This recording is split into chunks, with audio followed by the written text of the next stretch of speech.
Good morning and welcome back to Open Your Eyes. I'm Jessica Stew and I'm here co-hosting with Gavin. And our next segment, we have Miss Deshane Gutierrez Lopez. She's a clinical psychologist and she offers counseling and psychological services.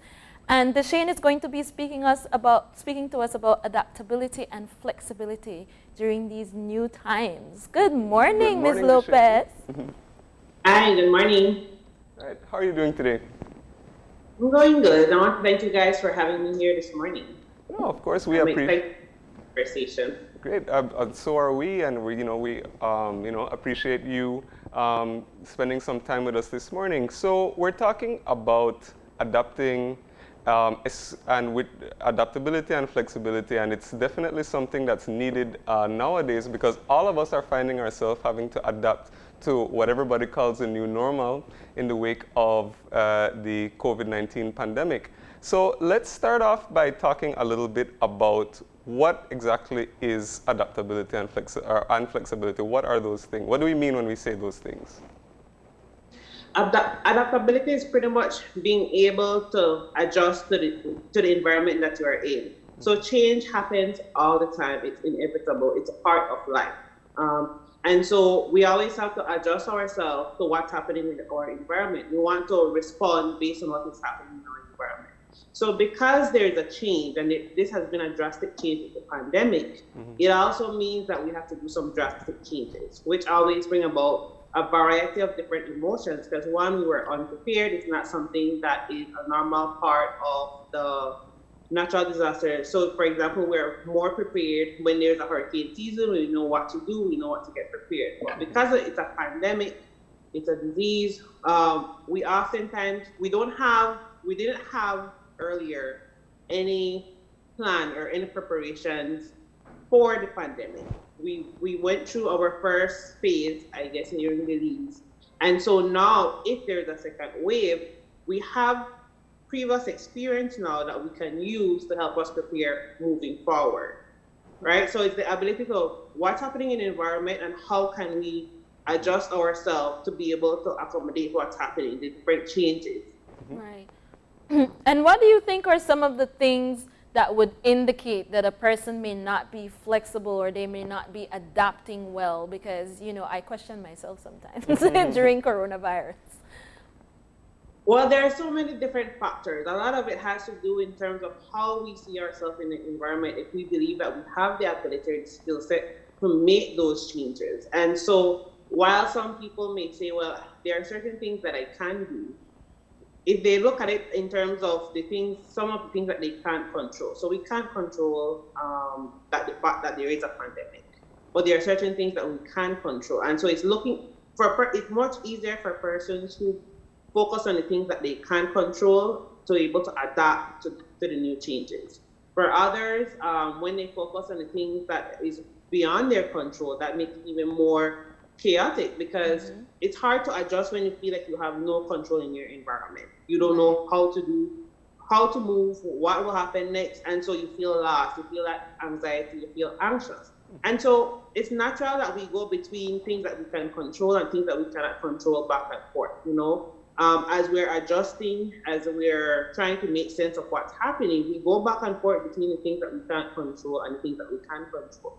For persons who are able to focus primarily in the area of the things that they can control, it makes it a lot easier for them. So yes, there will be times that, we think about the things that is beyond our control. So for example, in terms of what the state of emergency will be, what would that entail, using the mask. Those are things that it's not within our control per se in terms of how to stop the spread of the disease. Right. But it is in our control if we practice it that we'll be safe. So we have control in that particular personal space that we can control. We can't control the next person in the next house, what they're doing to protect themselves, but we can control ourselves. So adapting has to do in terms of how you see your position within the environment and how you also assess in terms of the skill set that you have and things that you can innovate, feeling that you have that ability to make a change in what's happening within your environment. So it has a lot to do in terms of your mindset past experience also influences it in terms of there are things that you have done before that was successful in making that change process. So change has various different steps. First of all, you have to consider that there is a change. Yeah. Right. You have to in terms of, I can make this change and want to make this change. And then you move on from that stage in terms of how can I implement and how can I create new strategies now to make this change, right? And then once you've made the change, is do you want to keep it that way? So because of the pandemic now, our lifestyle has changed, our workflow has changed. There's been so many different things. But this pandemic is also giving us an opportunity to create what we want the new society, our new norm to be like. So we're not going back to exactly how things were Pre-COVID. pandemic, Right. pre-COVID, yeah. So now we have the ability to create in terms of how do we want our new norm to be moving forward. A lot of the times, one of the changes that had happened was the roles. Our roles has changed in terms of the jobs that we do, or roles in terms of male and female, what is expected. So the expectation has changed. I think the pandemic has shown us that we don't have to stick to those rigid rules that we had initially. Yeah. You know, before, it wasn't even working in the beginning. So, for example, a lot of households have men and women working, Right. Yes. right? But we also always stick to, oh, females should be doing this role and the male's supposed to be doing this specifically. What the pandemic did was there was a shift. Some people, it was the female working more. For some people, it was the male working more. But it showed us that we didn't have to stay within one bubble. Yeah, and you know that brings up an important thing on the question of adaptability. Right. Because if we talk about the pandemic, a lot of people, or most people, it's unprecedented. The world, not even just Belize, has never gone through something like this. And of course, one of the things that has come along with that is that the change is significant and it's been very fast. And it's not only that it's just been one thing, it's been day-to-day changes, literally, you know. And that, of course, would create anxiety, it would create a sense of uncertainty, instability, of course. So I'm wondering what are some of the things that perhaps you have heard from, you know, working with people, how they're dealing with the situation, if they've been able to put some of the things that you have said earlier into practice. So what is some of the feedback that you've gotten? How have people been dealing with this pandemic? Have they been adapting? It has varied. Some people have adapted. I think what some of the challenges they face were in terms of past difficulties. Now, some people, because they were home, they had time to sit down and think about the past traumas that they had experienced. And this is also a trauma, right? Yep. The pandemic is also a trauma. Right. And then it triggered past traumas that they had experienced. And so it's going through not only having anxiety about what is happening currently, but also triggering and having other emotional distress based on past trauma that they have had. Most persons, after a couple of sessions, they were able to, you know, it was just to be able to catch yourself. You know, a lot of things were happening. You said that everything was happening fast, and so for some persons, it was just being able to take that minute to pause, to process what they've been experiencing, because sometimes it's very difficult to process all the things that has been happening, all the changes, and so a lot of time people just need that space to be able to process, you know. We have a lot of social roles and demands that, okay, you as the mom supposed to be able to do all these things. You as the professional, you're supposed to, for those who were essential workers, they still had work to do. Yep. And so that it also came with additional stress in terms of, I have work stress because one, we're in a crisis, but also in terms of home.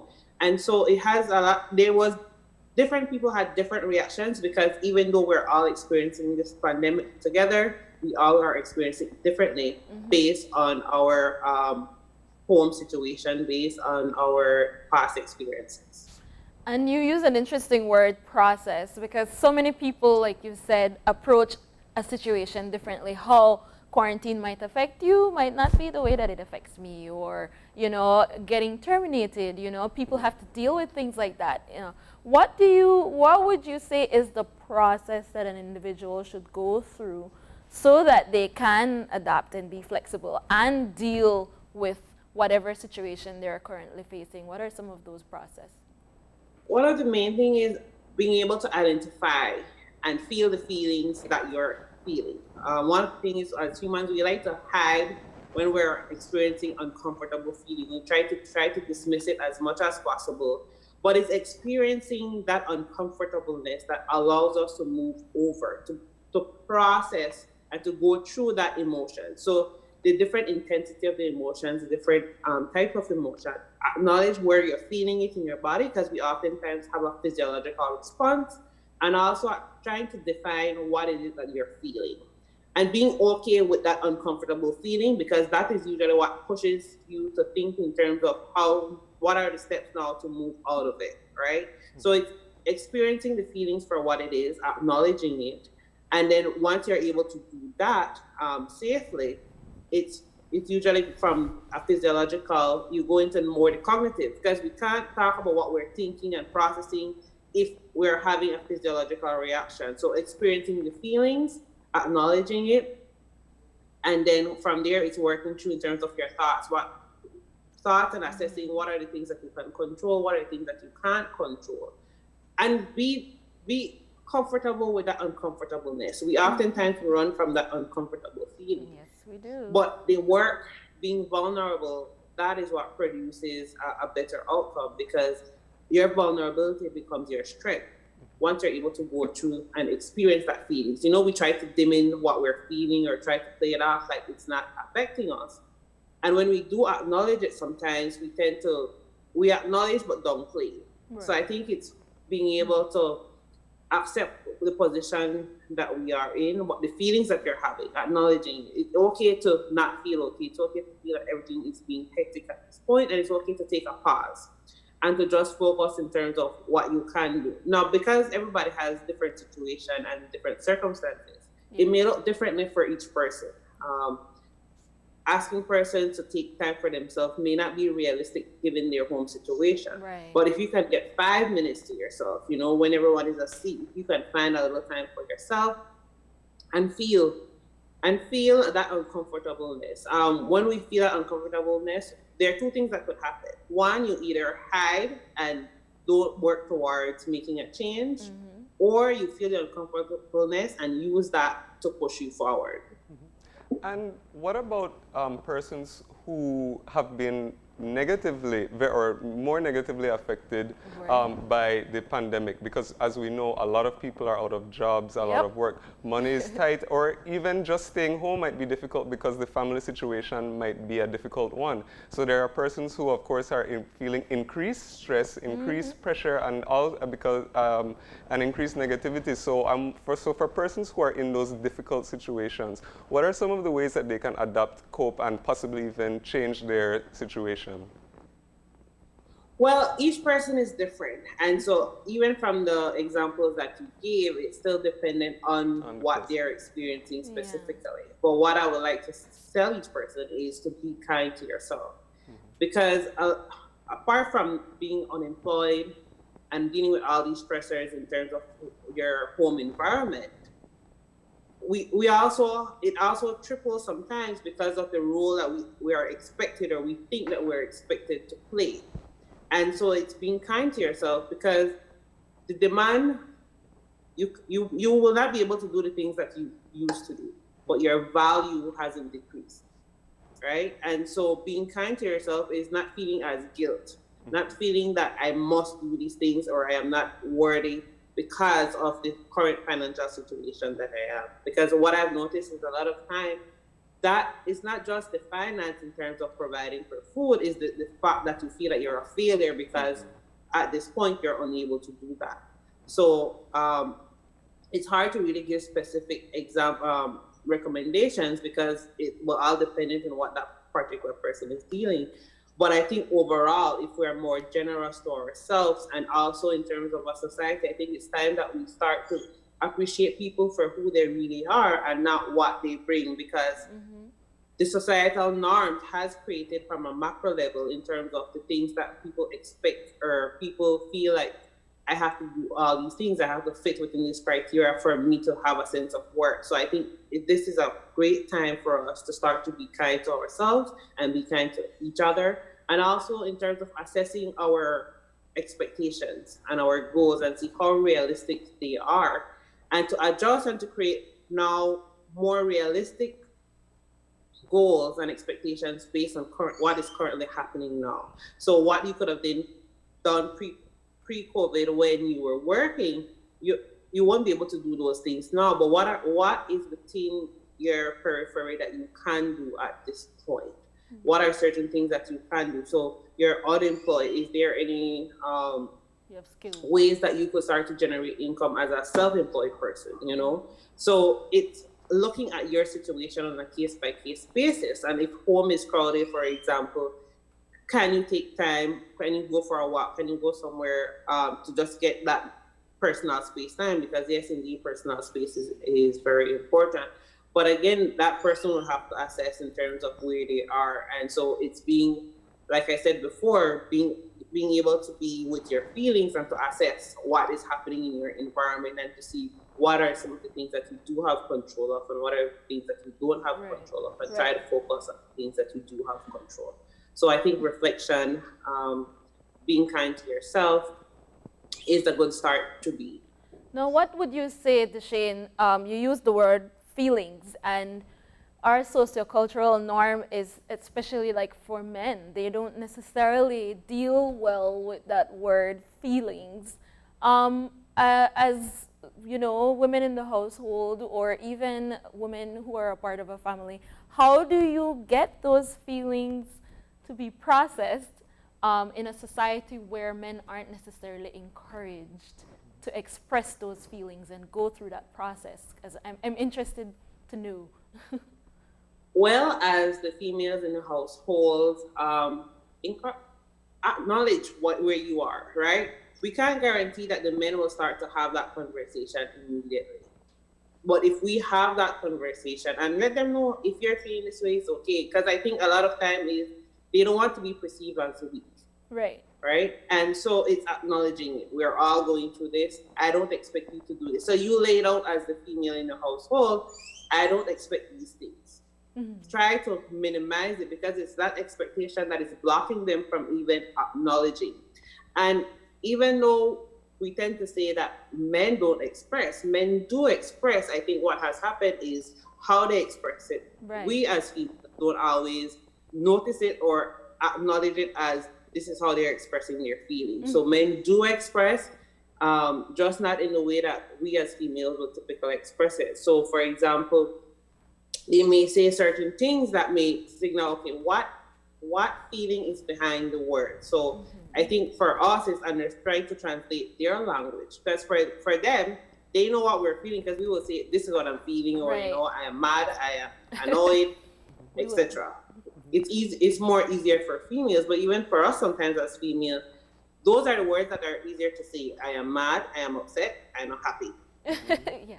Any other thing else, it's not as easy. So I think for both men and female, it's being able to at least acknowledge. So if it's whatever terminology you use, whatever slang you use to acknowledge your feeling, it's being open with it. For the males, is trying to, when they say something or when they do something, it's almost like, you know, when we're observing other people, we try to understand what is it that they're experiencing at that point, and is acknowledging that. I think we're not going to get the men immediately to start talking about their feelings. And that's why I said, let us now try to work in terms of if we're in the process of creating that new norm, let us try to minimize the expectations that we have for ourselves and for our men, so that way they don't feel that high pressure. You know, as parents, we want to encourage our young children to start to identify their feelings. So identifying the feelings the same way in terms of when a child is crying, if it's because they want something and they're hurt or they're sad or they're mad, as parents, we identify it, we say it, because we're teaching them how to acknowledge what is it that they're feeling. And I think maybe that may be the process in terms of how we acknowledge it for our men as well, in terms of we say the feeling and we give them that space to know that you are not less of a man because you have feelings. Men do have feelings just like females. We all have feelings, and it's okay to express it. And that brings up an important topic, especially on the question of adapting to the new normal. When your circumstances are changing constantly, let's say if we're talking back to the home life, can you talk to us a little bit about the importance of just having that open communication, talking out your feelings while we're all going through something together? Communication is important, right? So one of the important things is knowing when to have this conversation. So if either party is riled up, that is not a good time to have that conversation. That is not the time to say, Definitely. what are you feeling? Might come out But when you're just calm and you're sitting down in the living room, you're having your one-on-one time, or even with the family, you could acknowledge whatever situation is happening based on your household. I am feeling this, or I'm uncertain about this thing. And then you be honest as much as you are comfortable, because once you're able to be honest with that person, it's going to be a lot easier for that person. Now, for some people, it may take a little while for them to catch on and to be able to share.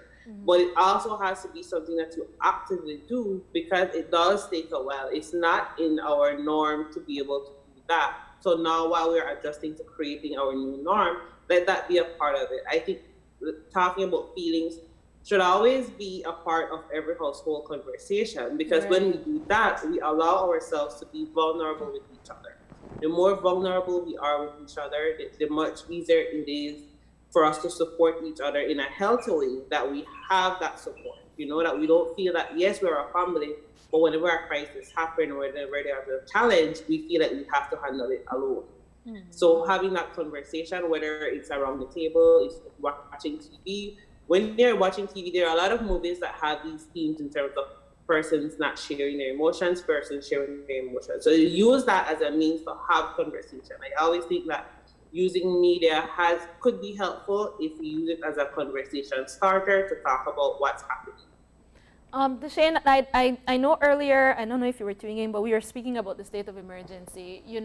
There are a lot of families who have been affected by these 99 men being ripped out of their homes and sent to Kobe. So the family is now in a situation where they have to be flexible and they have to adapt. What would you give them as some tips to help them going through this process that can help them to adapt? Okay, I didn't hear the first part. You said some families are going through, they've been ripped. Well, for the state of emergency. From the state of emergency, and per the 99 young men who have been taken out of the community. So families who are experiencing that, and even the men themselves. What are some of the tips they can do to adapt in this time? Well, I guess it's the same thing that I've been saying from the beginning, and that is assessing in terms of what is happening in your environment right now. What are the things that you can control? So the men are being taken out of their homes. That is out of your control. What are the things that you can do for your household at this point? If the men were the breadwinners, what are some of the things that you can do as a family?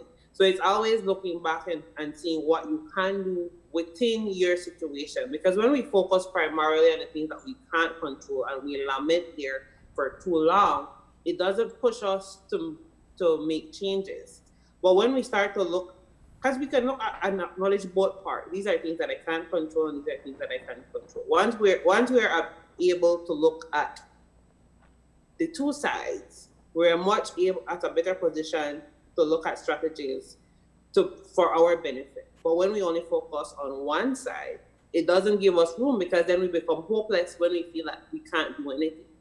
And so for those particular persons, my advice to them is to reflect and see what are the things that you can do within your particular situation. It's hard to give something specific apart from reflecting and seeing where you are, because their lifestyle is it will be dependent in terms of what are they experiencing, and to go through that process with them specifically. Right. But if you spend time, if you're able to spend time, now that they're gone, you feel that emptiness. What are certain things that you can do?